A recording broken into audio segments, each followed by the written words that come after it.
Praise the Lord. கர்த்தருடைய பரிசுத்த நாமத்துக்கு மகிமை உண்டாவதாக.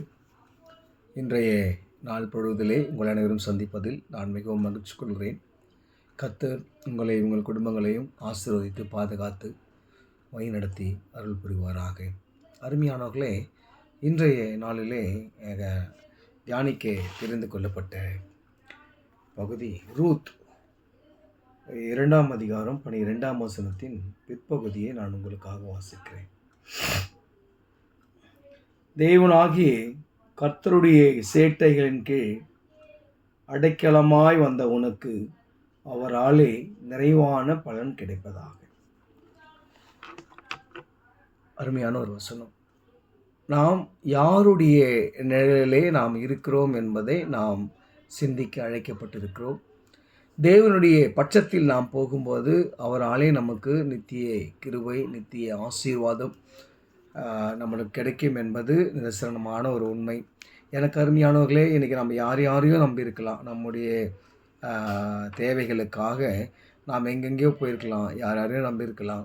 ஆனால் மனிதர்கள் நம்மளை ஏமாற்றுகிறதான ஒரு சூழல் ஏற்பட்டிருக்கும், ஏமாந்திருப்போம். அதனால் அநேக காரியங்களிலே நாம் ஒரு வியாகுலத்துக்குள்ளாக நாம் கடந்து போயிருப்போம் என்பது உண்மை. ஆனால் இங்கே ரூத்தினுடைய சரித்திரத்தில் நீங்கள் பார்த்தீங்கன்னா, அதாவது கர்த்தருடைய சேட்டைகளின் கீழ் அடைக்கலமாய் நம்ம போயிட்டோன்னு சொன்னால் அவராலே நிறைவான பலன் நம்மளுக்கு கிடைக்கும்.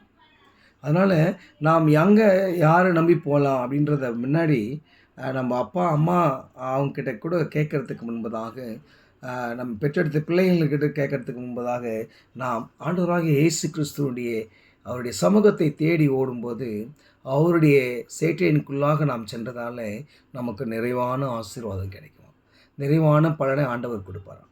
அதாவது நாம் நினைப்பதற்கும் ஜெபிப்பதற்கும் அதிகமான ஒரு காரியம் அது. மனுஷர்கள் அதை செய்யக்கூடாத ஒன்று. அழகான ஒரு வசனம் உண்டு. ஒருவரும் பூட்டக்கூடாதபடிக்கு பூட்டுகிறவரும் ஒருவரும் திறக்கக்கூடாதபடிக்கு பூட்டுகிறவருமாக இருக்கிற ஆண்டவராகிய இயேசு கிறிஸ்து.